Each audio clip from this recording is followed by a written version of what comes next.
Buenas.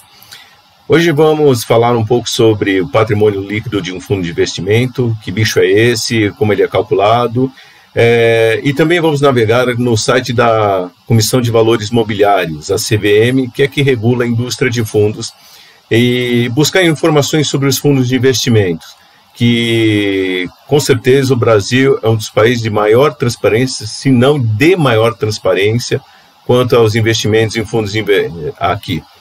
Então, vamos lá.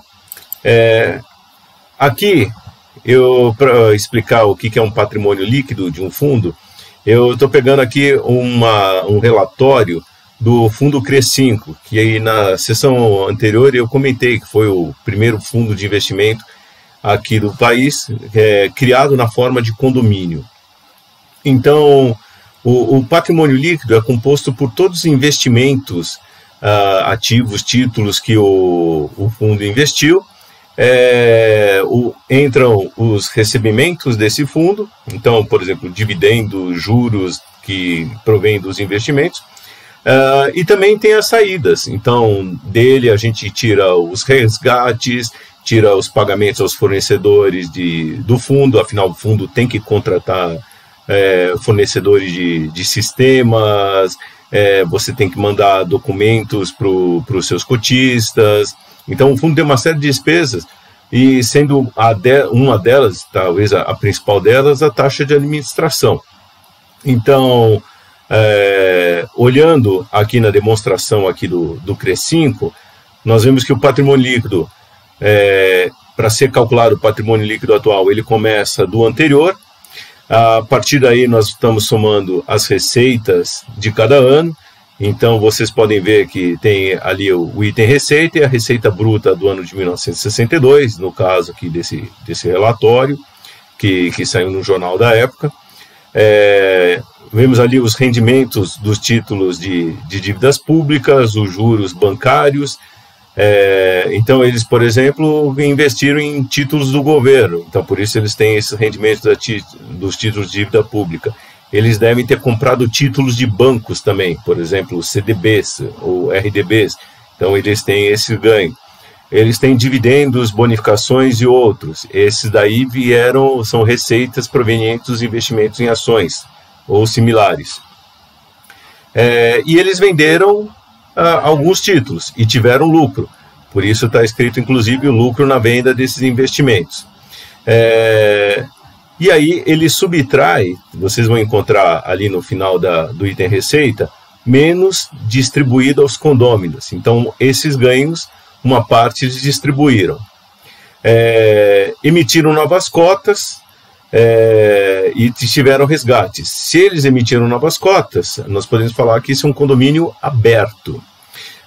Lembrem-se que o condomínio fechado, quando o fundo é constituído como condomínio fechado, você não vai ter o resgate de cotas. O que acontece é um cotista, se quiser entrar no fundo, ele vai ter que comprar de alguém. Aí nós estamos vendo logo abaixo menos das despesas de administração.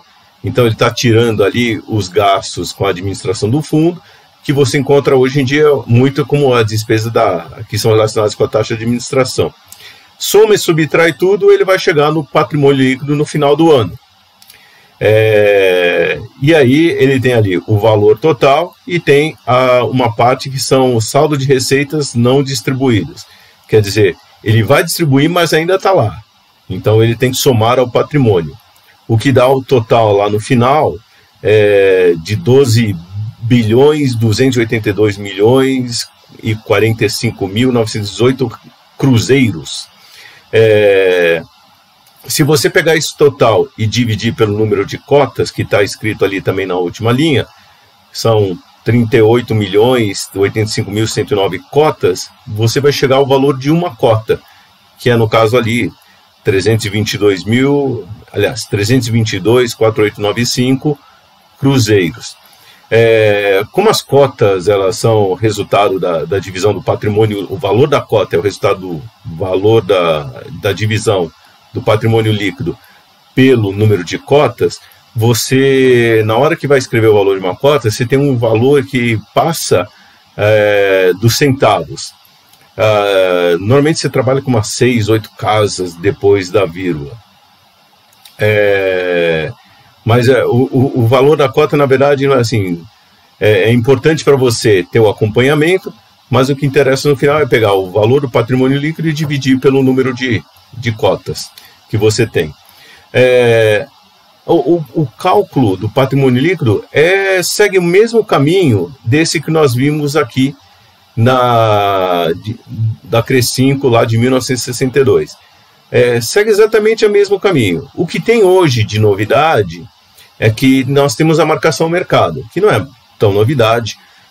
Todos os fundos no Brasil, desde 2002, são obrigados a fazer a marcação ao mercado, ou seja, o valor da cota está refletindo o valor da liquidação, da venda desses títulos naquele momento. Então, se a gente pegasse toda a carteira ali que tem de investimentos no fundo e vendesse, esse seria o valor da cota. Então, quer dizer, quanto que está valendo o fundo se ele fosse negociado agora, vendido hoje, agora no mercado. Então, a única diferença que nós teríamos é justamente para adicionar aqui, nesse patrimônio líquido, ou ajustá-lo ao valor de mercado dos itens da carteira.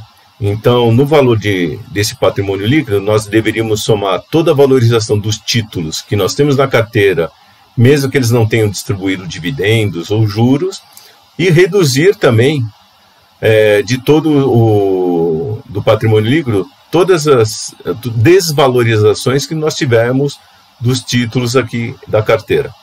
Então, vamos ver agora um pouco mais recente. Eu já abri, um pouco mais recente é de hoje. Já abri o site aqui da CVM, cvm.gov.br. Aqui é o site da Comissão de Valores Imobiliários, e vocês vão encontrar sempre aqui no menu esquerdo fundos. Clicando aqui, eu já cliquei só para ganhar um tempo, a gente chega na consulta informações de fundos. Então a gente vai conseguir ver tudo que tem de informações dos fundos. Clicando aqui, nós vamos abrir, e eu vejo aqui os fundos de investimento registrados e os fundos que já foram cancelados. Então, vou pegar um fundo que está aqui já aberto, já está registrado. Clicando nele, eu entro nessa outra tela. Eu estou escolhendo esse daqui, Itaú Ações Blue. Agora vocês podem perguntar, puxa, por que você pegou esse fundo especificamente? Porque este fundo, na verdade, lembram do CRE5, que foi o primeiro fundo que nasceu em 1957, que eu tinha comentado? É ele. Só que ele já passou por uma série de transformações. Então, ele passou lá no passado para o Unibanco, ele foi incorporar, outros foram incorporados a ele, mudou de nome, foi se alterando. Mas aquele fundo, até hoje é o Blue. Então, clicando, eu chego aqui direto nele. Se você não lembrar o nome completo do fundo, nessa tela aqui, você pode colocar uma parte do nome do fundo, ou se você já tiver um extrato, mesmo que você pegue no app, ali você pode colocar o CNPJ, você vai direto ali a essa tela e ao fundo que você está desejando. Clicando aqui, vocês vejam então que tem algumas clicadas, tem meia dúzia de clicadas pelo menos até a gente chegar aqui, onde a gente tem as informações resumidas do fundo. Então, o CNPJ dele, o CNPJ do administrador, ele está em funcionamento normal. O Blue aqui está como início de Constituição 1986, mas a gente sabe que desde 57 lá atrás ele foi vindo. Na verdade, ele passou para o Unibanco e depois para o Itaú, através da fusão do Itaú e Unibanco. E aqui eu posso, descendo aqui nessa tela, olha aqui, ó, o condomínio aberto. Ele não é exclusivo, fundo exclusivo é de um cotista somente. É um fundo de ações, não é direcionado a investidores qualificados, ou seja, qualquer um pode investir. E aqui os documentos.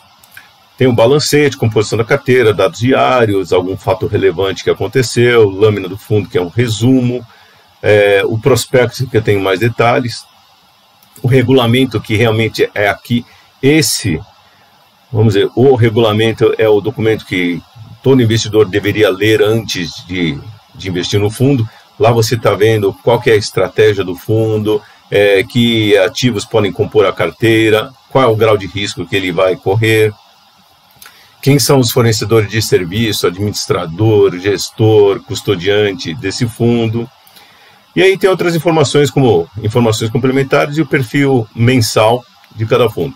Eu já cliquei aqui, no caso na composição da carteira, para ver o que tem dentro agora aqui do Blue. Então eu posso escolher aqui o mês, então tem aqui as informações, na verdade ele vai bem mais para trás. E aqui, olha, o Blue, ele basicamente faz o seguinte, ele é um FIC, é um fundo de investimento em cotas. Ou seja, fundo de investimento em cotas quer dizer que é um fundo que investe em outros fundos, em cotas de outros fundos. Então tá aqui, ó, o Blue está investindo nesse Itaú Ibovespa Ativo Master, fundo de ações, e ele investe também nesse Itaú Caixa Ações. Aqui a gente pode ver quais foram os negócios realizados. Então, no mês de julho ele não fez nada, não vendeu, não adquiriu nada. A quantidade de cotas que ele tem de cada um desses fundos está aqui, e o valor de mercado de cada um deles. Aqui tem as outras informações, então, quanto ele tem de disponibilidade. Disponibilidade é quanto dinheiro ele tem ali no caixa, que provavelmente vai ter algum resgate, ou tem que pagar alguma conta em breve, então você já deixa ali no caixa. E aqui, ó, valores a pagar e valores a receber. Então, somando aqui o que você tem a pagar, a receber e os que você tem de ativos, você vai chegar naquela conta do patrimônio líquido, como nós já tínhamos comentado. Muito bom, pessoal, isso é para dar um gostinho e para entender como que é a dinâmica de um fundo de investimento. Não é um bicho de 7 cabeças, simplesmente comprar, investir em uma série de títulos, o que a gente chama também de ativos financeiros. Então compra isso, vai ter sua remuneração, seu juro, seu dividendo, vai somando isso, vai reinvestindo, vai pagando as contas e no final tem aquele patrimônio que é o resultado do seu investimento. Divide pelo número de cotistas, ou melhor, número de cotistas não, número de cotas, e aí a gente chega no valor de cada cota. A gente vai detalhar isso nas próximas sessões. Até mais!